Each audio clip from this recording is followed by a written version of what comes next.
Menarik justru melihat dongeng Cinderella-nya Cape Verde. Meskipun gini ya, ini juga bukan tim kaleng-kaleng. Di kualifikasi Piala Dunia di zona Afrika, dia tuh nomor 1. Kamerun nomor 2. Jadi sebenarnya tim kuat. Cuman memang ya karena nggak ada yang tahu, bahkan sering ketukar dengan Curaçao, jadi orang mandang sebelah mata. Tapi saya rasa kalau saya jadi pelatih saya akan mengatakan go out and fight and enjoy the game. Itu aja, nggak ada yang lain. Kapan lagi Anda punya kesempatan main tanding bareng Messi? Itu aja.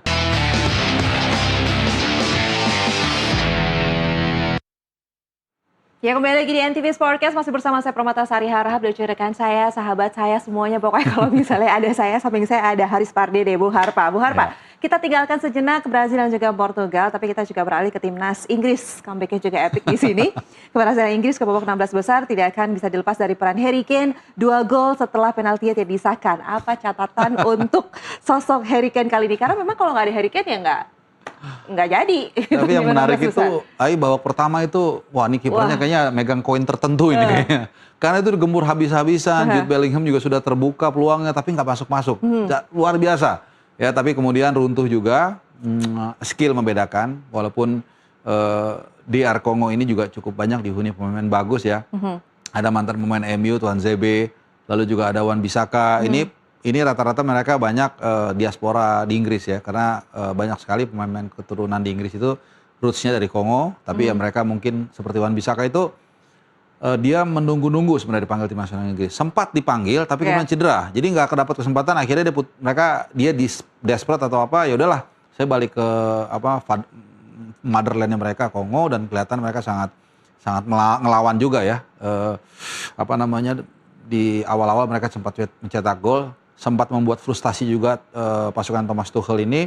Thomas Tuchel juga kelihatan agak sedikit gusar ya, memberikan banyak instruksi, tapi memang Harry Kane menunjukkan kelasnya sangat luar biasa, dan saya pikir ini tidak lepas juga dari keputusan dia untuk merantau ke Bayern Munchen. Jadi kemampuan dia itu lengkap, mentalitas juga semakin tertempa, dan hasilnya ya 2 gol dan membawa Inggris melaju ke fase berikutnya. Dan dia juga peluang menjadi top scorer juga nggak sih, Bu Harpa?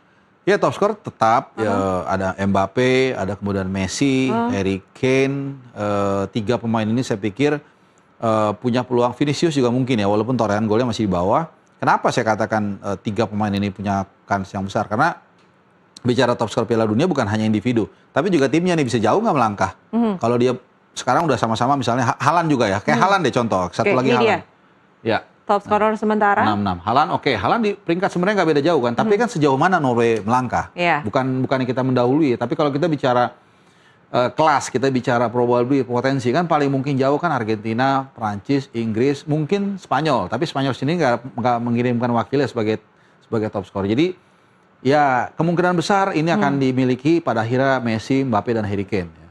Haaland ya kita masih dipegang Messi dengan 6 ya, Mbappe 6. Haaland mungkin bisa saja cetak 1 gol lagi nanti di lawan Brasil. Tapi apakah Norway bisa lolos, dan kalau lolos sampai sejauh mana? Kan itu juga yang mesti dipikirkan. Oke, sekarang kita Inggris tidak lepas dari pergantian pemain dilakukan Thomas Tuchel sendiri yang tadi katakan Bung Harpa, salah satunya dengan masuknya Anthony Gordon. Bagaimana Anda melihat penampilan Anthony Gordon kali ini di Piala Dunia? Iya, Anthony Gordon ini sebenarnya sudah mulai terlihat bagus saat dia bermain di Everton ya. That's why kemudian Newcastle memboyong dia cukup bagus di awal-awal musim, tapi kemudian juga sempat cedera. Secara mentality, secara skill, secara kecepatan dia sangat luar biasa. Makanya kemudian Barcelona memboyong dia. Menariknya adalah jauh-jauh hari dulu dia tuh sudah pernah bilang, katanya saya mau belajar bahasa Spanyol karena suatu saat saya yakin saya akan bermain di Spanyol, dan itu terjadi. Jadi dia bilang dia mau nanti ketika pengenalan, ketika dia konferensi pers, dia akan memakai bahasa Spanyol. Jadi ini pemain dari cara dia mengambil langkah seperti itu, berarti dia punya visi dan punya usaha. Nah itu istilahnya kalau orang mengatakan sesuatu yang belum terjadi, tapi dia nggak ikutin dengan usaha, itu namanya delusional. Tapi kalau dia mengatakan sesuatu yang suatu saat saya akan begini dan diikuti dengan kerja keras, itu namanya memang motivasi. Nah itu yang dilakukan oleh Anthony Gordon, dan pertandingan kemarin sangat luar biasa, efisien pergerakannya, baru dimasukkan tapi langsung memberikan impact. Dan ini akan membuat bingung juga saya pikir pelatih Thomas Tuchel, pelatih asal Jerman, yang mulai mengutak-atik ya, apakah saya akan menurunkan dia sejak awal atau Nah ini pertanyaan saya juga nih. Iya. Sebenarnya kita mau lihat ya bagaimana statistik dari Anthony Gordon. Mungkin kita ada atau tidak, saya kurang tahu. Mungkin kalau misalnya ada gambar kita akan melihat statistik dari Anthony Gordon. Dan ini pertanyaan akan nyambung gitu ke berikutnya. Apakah dia akan jadi starter untuk laga berikutnya? Iya. Nah itu akan seperti apa? Nah ini dia, ini statistik dari Anthony Gordon. Menit bermain 29, total sentuhan 34, total SS 2. Total shot 1 dan interception-nya 2, Bung Harpa. Iya, menit bermain hanya sekitar setengah jam. Tapi kita lihat yang terpenting adalah total sentuhannya cukup banyak.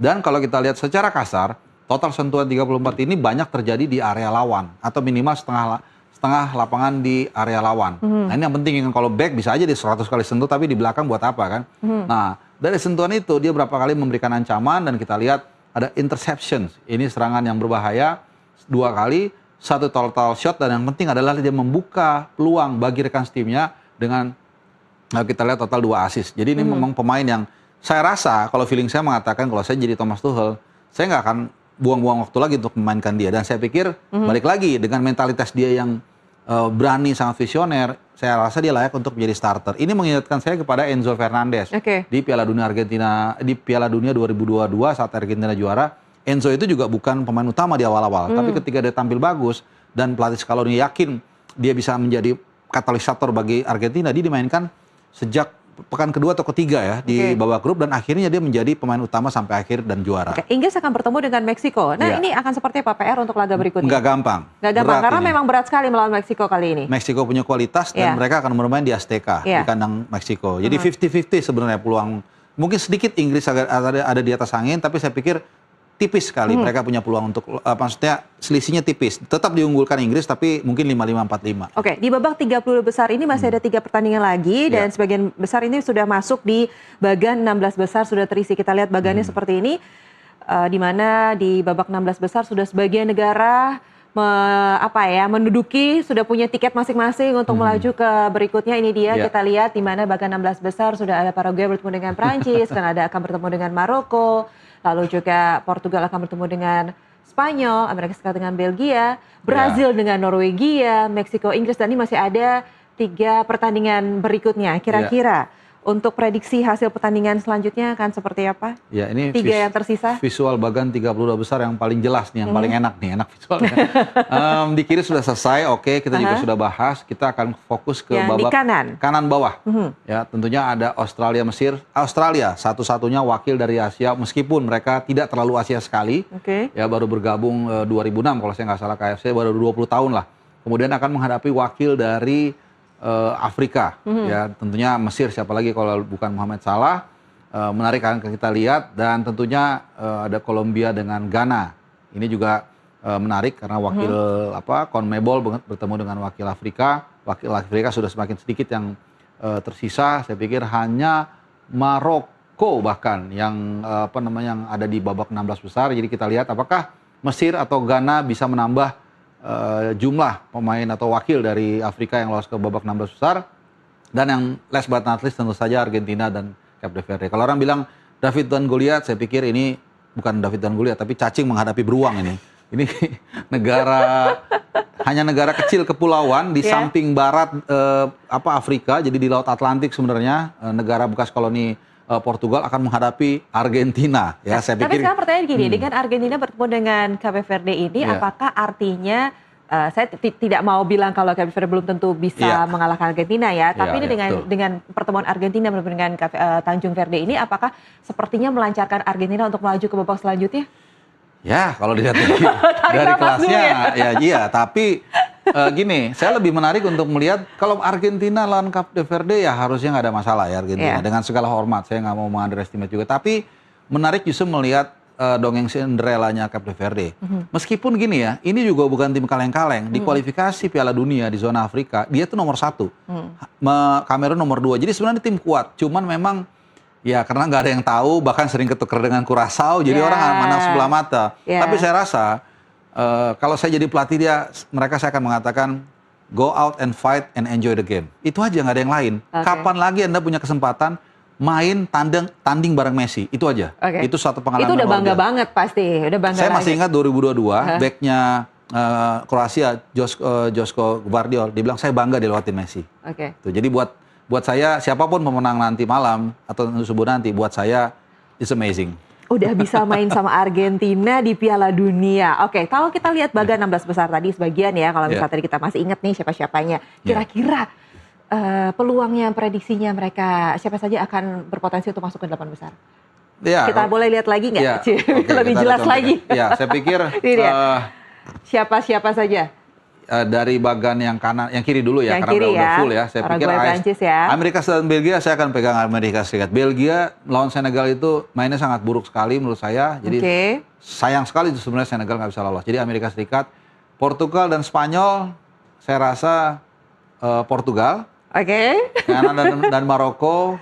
Walaupun Kanada tuan rumah, tapi Maroko sangat kuat dan punya pengalaman dalam 2 edisi di Piala Afrika dan Piala Dunia. Paraguay, Prancis saya pikir nggak perlu disebutkan, sudah pasti Le Bleu. Brazil, Norway mungkin tidak mudah bagi Brazil, tapi mentalitas dan pengalaman serta pelatih Don Carlo membuat Brazil bisa lolos. Meksiko, Inggris, Meksiko. Sebenarnya Meksiko seru juga tuan rumah, tapi kayaknya Inggris, dan ini akan membuat ulangan partai knockout stage di tahun 2002 antara Brazil dan Inggris. Lalu Argentina, ya ini belum tahu nih ya. Tapi pasti Argentina dong. Argentina. Nah di bawah ini berarti kan kita antara Swiss atau Kolombia dan Ghana. Saya pikir Swiss sangat bagus penampilannya. Mereka juga punya Embolo, punya 4 pemain depan yang sangat lincah dan tajam. Jadi Swiss saya melihat punya peluang untuk melaju ke 8 besar.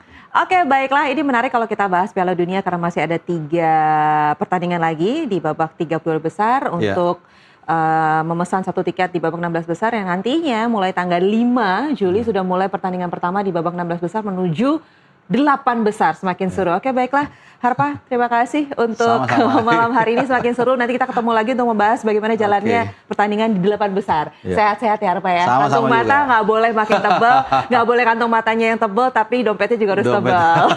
Oke, Harpa, thank you. Sehat-sehat terus. Dan pemirsa, tidak terasa sudah 1 jam kami menemani Anda. Akhir kata, saya Permata Sari Harahap, mewakili seluruh sahabat kerja bertugas untuk Septa. Terima kasih, sampai jumpa dan salam olahraga.